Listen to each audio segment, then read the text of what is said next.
Hello. So, this is mobility project here. I have a new video, and that video is on a line that connects Boston to right up here to Bangor. It's one of the three northern New England routes that I'm gonna do up to major cities in northern New England. Of course, I'm not going to do a line all across the top because that's just a waste of time and money. All three of them are not big enough to warrant creating a high-speed line to connect them. But they are large enough to have lines from larger cities connecting to them. So this is number one of 3 videos I'm going to make about northern New England and lines in northern New England. And it all starts at South Station, which is going to be the major station in Boston. North Station will become a smaller commuter station and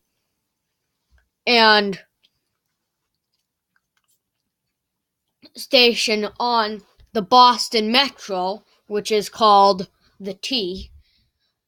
But anyway, we start at South Station, the biggest station of them all, and we go north through this tunnel that the tunnel is actually made slightly above on a second deck of the Big Dig. Anyone that's from Boston, I think, has heard of the Big Dig. So the tunnel goes through a second deck of the Big Dig and comes out at what's now the terminal of North Station and continues along a new alignment on I-93 northward. There's a tunnel.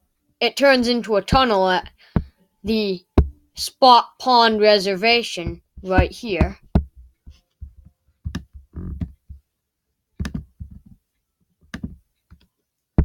And then we continue north along the right-of-way of the Northern Expressway, right up to here. Right here we transfer onto the Lawrence Haverhill line, and we continue on that until it ends at Haverhill. The line's pretty straight as it is. We don't really need to do very much. By the way, this is intended to be an extension of the Northeast Corridor.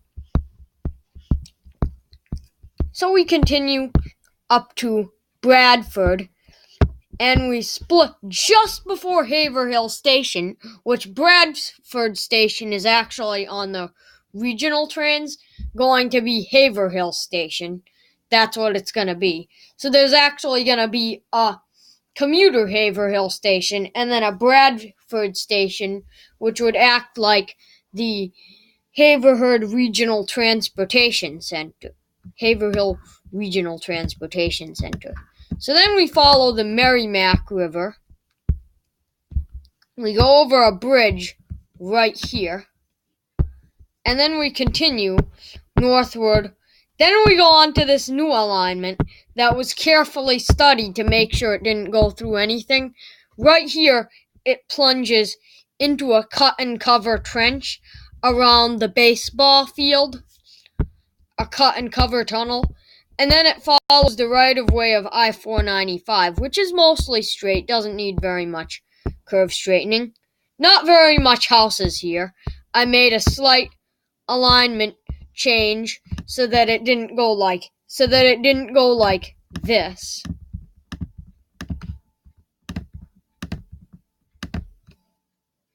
And then I continue north. Right here I carefully studied this as well to make sure it wouldn't destroy anything.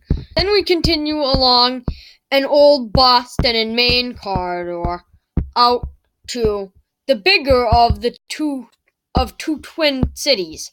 There are two twin cities, Portsmouth and Dover. Portsmouth is the bigger one.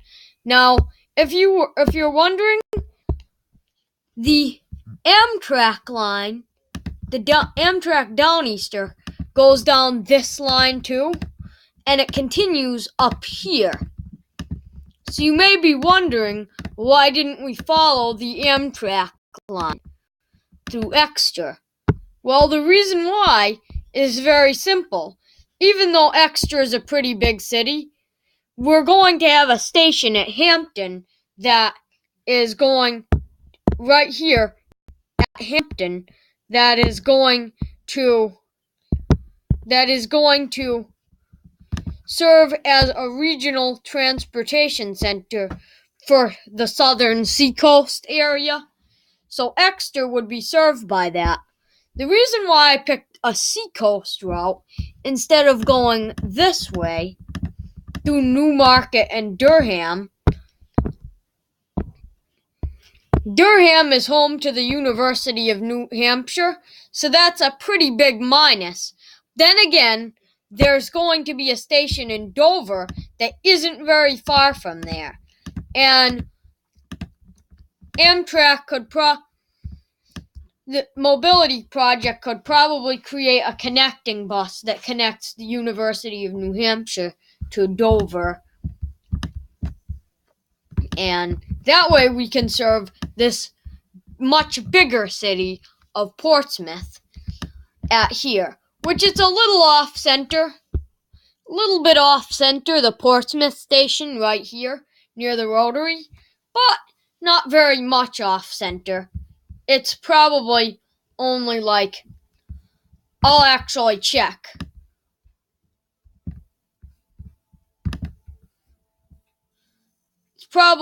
It's only 1.33 kilometers, which is less than a mile. I'm sorry that I didn't put that in miles, but this doesn't measure in miles, unfortunately, as you probably see. So we continue along this route northward to Dover Station, and then northeast. We go straight through Wells Station. We go to the Saco-Biddeford Station, and we stop there. And we don't stop at Old Orchard Beach. That is served by the Saco-Biddeford Station. But the reason why we stop there is a pretty large city, about the size of Lawrence. Smaller than Portsmouth, but pretty big. So then we continue on this small new alignment, then on an old freight alignment that is used to likely to get shipped goods onto the main line, but we're going to use it for this purpose right here. Now you might be wondering, why didn't I just do this? Well, if you watched my Keystone high-speed rail video, you realize that we did a very similar thing in Keystone. We didn't use the Amtrak main line, even though it was straighter,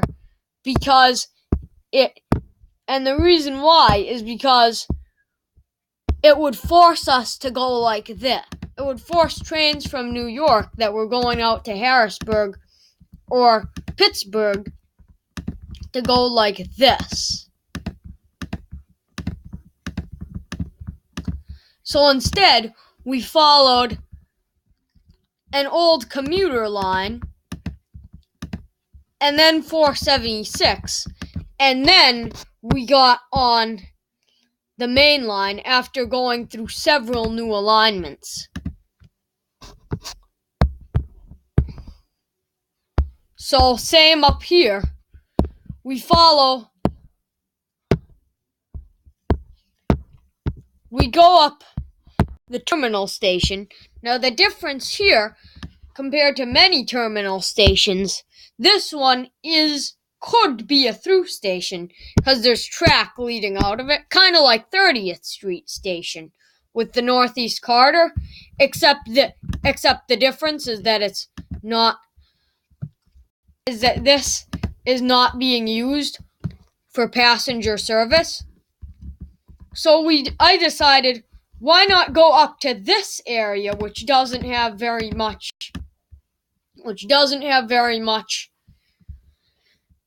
buildings, and why not make a curve onto I-95 right-of-way, and then get onto the Falmouth Spur right-of-way, and then get on I-295 right-of-way, and then near Yarmouth, get back on the railroad.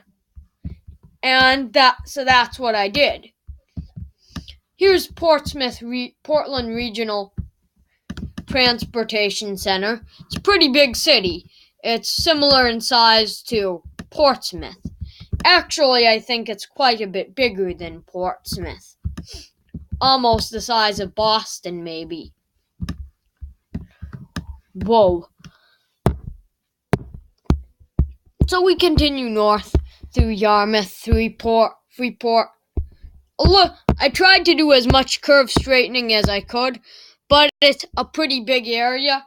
Not big enough to warrant creating a tunnel, though, so I decided we'll just let it have that curve.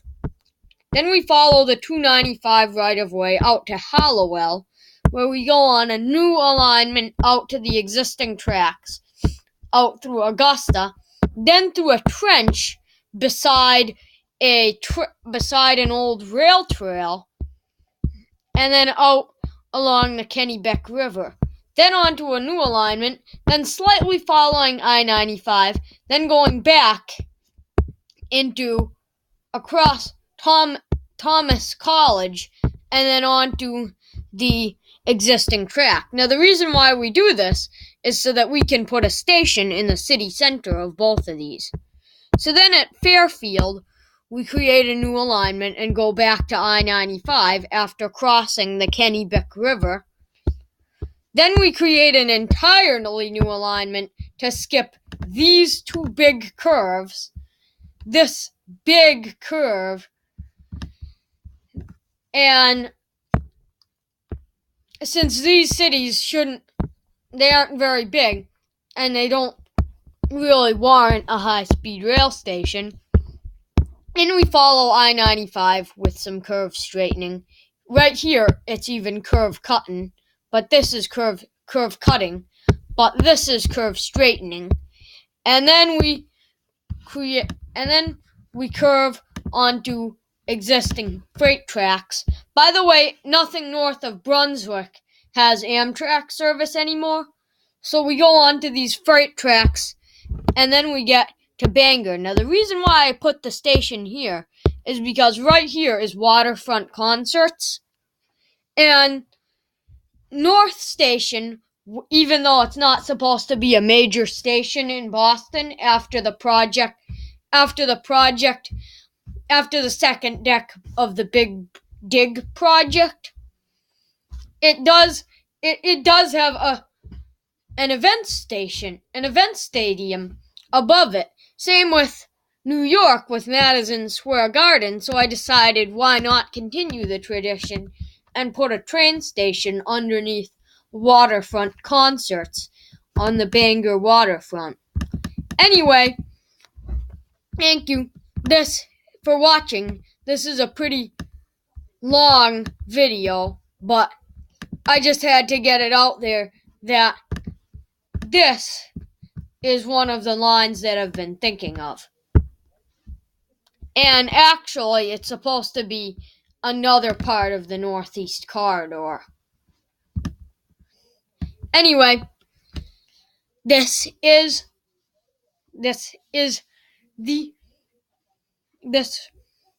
Mobility Project